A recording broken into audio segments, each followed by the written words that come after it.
Now, when our daughter, Caitlin, was about 4 years old, I recall saying to her, "You need to go up to your room and put away your toys." And I remember her at 4 putting her hands on her hips and saying, "You're not the boss of me." And now at 23, I think that spirit still lives on, that determination lives on in our daughter, Caitlin. You're not the boss of me.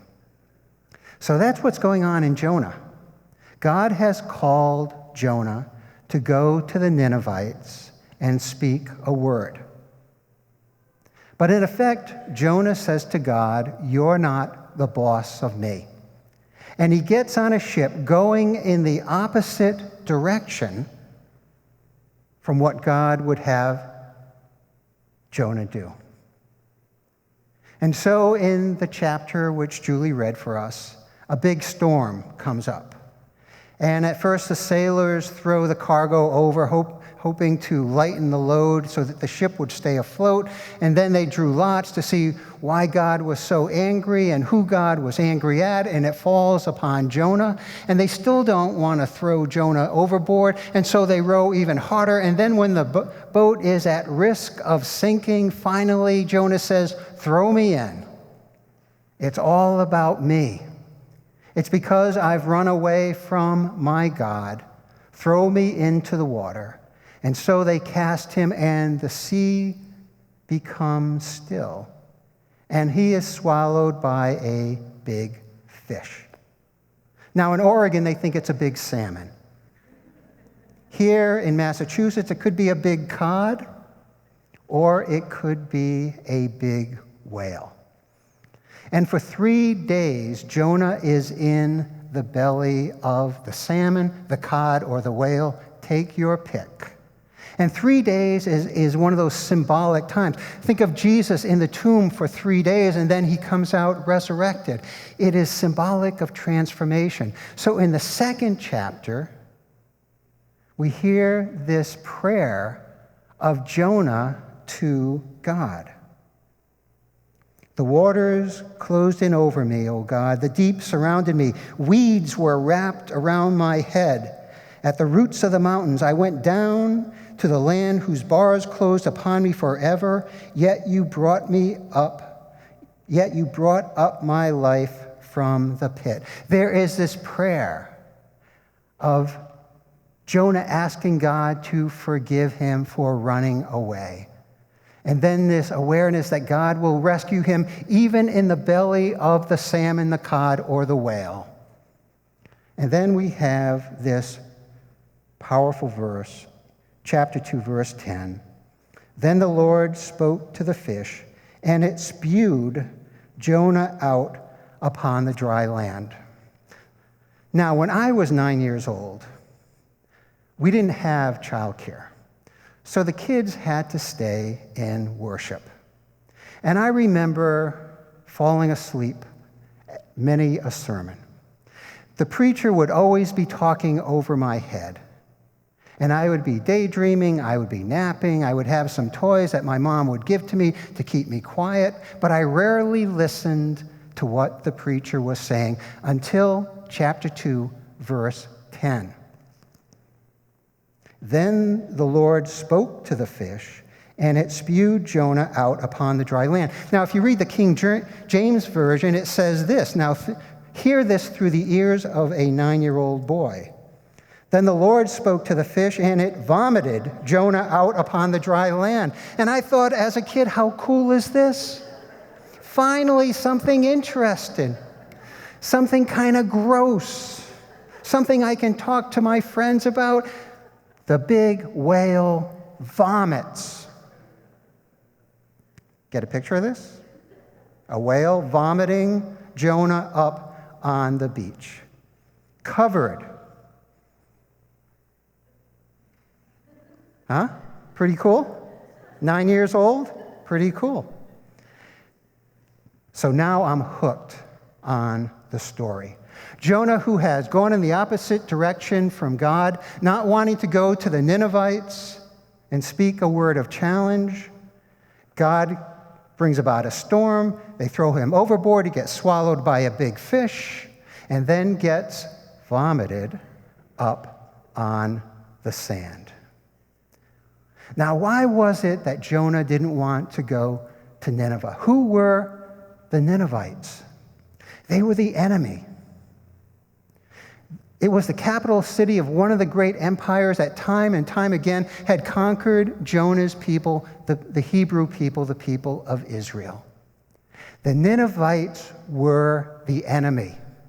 And Jonah had been raised to hate the Ninevites because of what they had done to him and to Jonah's people. And Jonah didn't want to go and speak a word of challenge to the enemy. Why is that? We learn in chapter 3, verse 1. The word of the Lord came to Jonah a second time, saying, "Get up off the beach, go to Nineveh, that great city, and proclaim to it the message that I tell you." So Jonah set out and went to Nineveh according to the word of the Lord.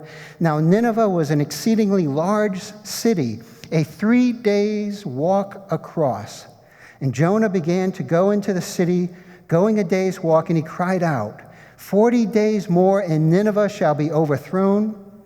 And the people of Nineveh believed God. And they proclaimed a fast, and everyone, great and small, put on sackcloth. Now, sackcloth is a symbol of shame.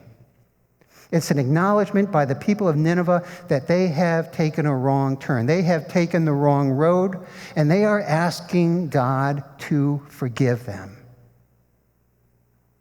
And they are asking God to forgive them.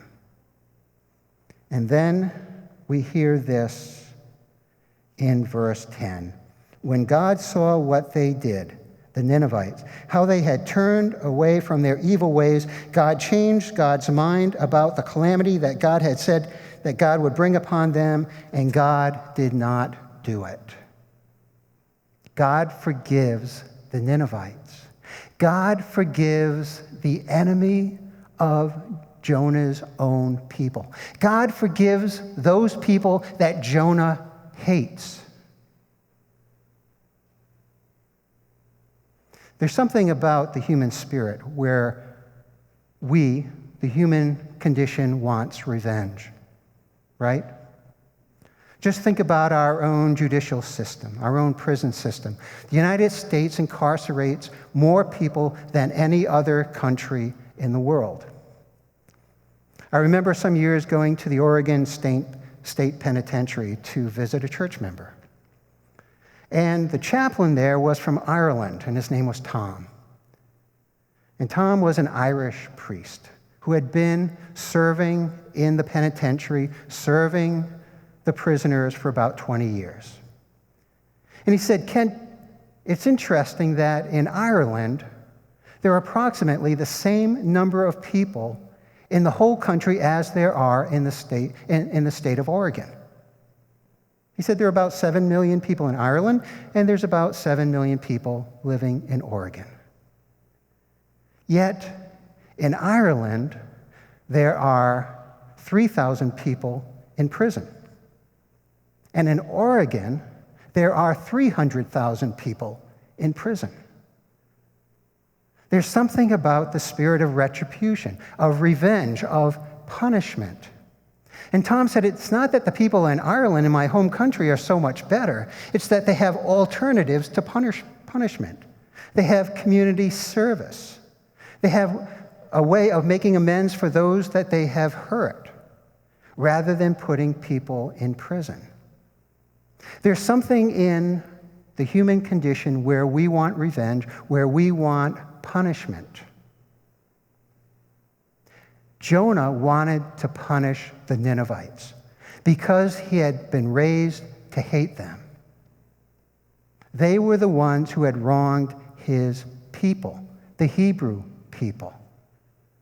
And what does God do but send Jonah to say, "Get your act together, or God's going to come down like a hammer, Get right with God or suffer the consequences. And the people apologize. They ask for forgiveness, and God changes God's mind, which I think is very interesting. God is set on punishing them, but then God changes God's mind and blesses them and forgives them.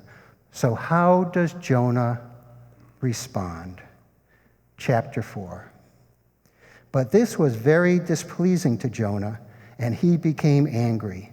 He prayed to the Lord and said, "O Lord, is not this what I said while I was still in my own country? That is why I fled to Tarshish at the beginning, for I knew that you are a gracious God and merciful, slow to anger, abounding in steadfast love, and ready to relent from punishing. And now, O Lord, please take my life, for it is better for me to die than to live."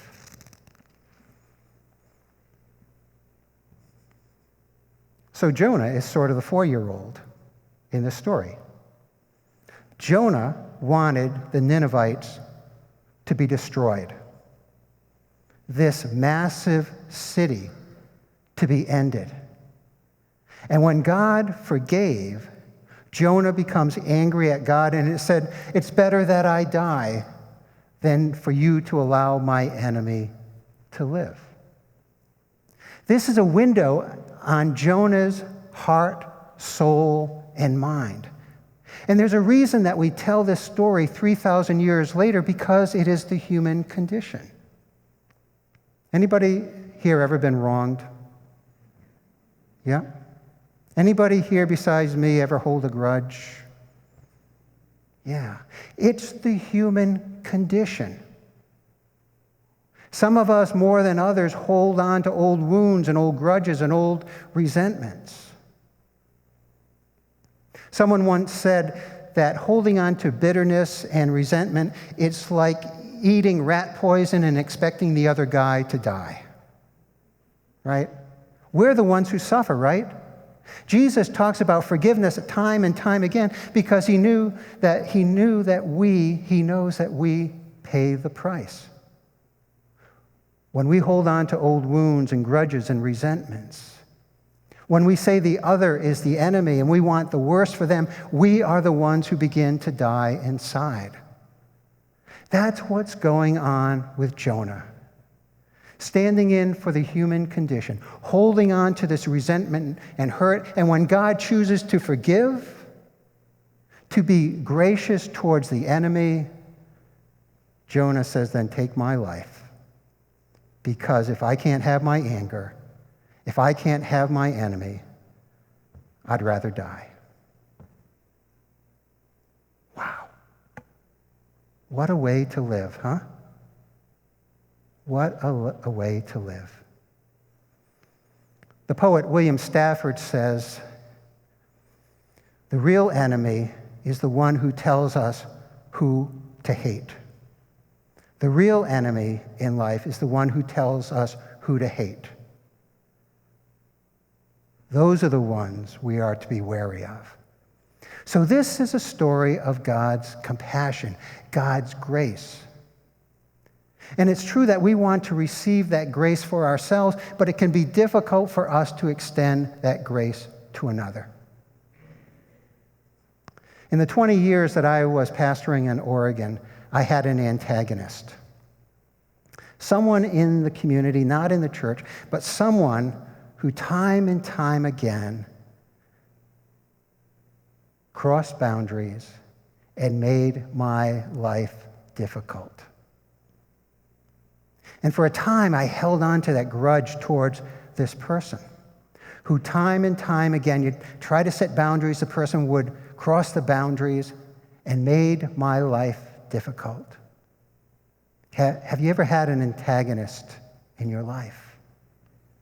And so I shared this with my spiritual director, who's my pastor. And I told Jack about it, my director. And he said, "Kent, this guy is a gift." And I looked at him like he had two heads. How can this guy, who continually crosses boundaries, makes my life difficult, who keeps me awake at 3 o'clock in the morning working my worry beads. How can this person be a gift? And he said, how else can you learn about the power of forgiveness? How else can you even crack open the door just a little bit to the possibility of reconciliation? He said, I encourage you, my spiritual director said to me, to look at this person not as an antagonist, but as someone who will help you enter more deeply into the spiritual practice of forgiveness. Because as you learn to forgive, you become free. That's why Jesus talked about forgiveness so much. He wants us to be free, free from resentment and free to love. Not to be a doormat, not to have someone walk over us, but not to hold on to the bitterness and resentments. And I would say, if you're holding on to some resentments, some wounds, some regrets, some anger this day, and you can't let it go on your own, ask God each day to release you of this burden. And I promise you that God will help you to do that. And I say that because that has been my journey. It's like being in recovery. Each day, not to take a drink or not to use. It's asking God to help you each day to lay down the burden of resentment and to experience more freely the gift of freedom that Jesus speaks of throughout his ministry and which God desires to give to Jonah, which is a stand-in for the human condition, to all of us as well. It's a story of grace, even for those nasty Ninevites. And it's a story of grace for you and me. Do we believe this to be true? Will we accept that forgiveness and that grace for ourselves? And can we extend it to others, to the antagonists in our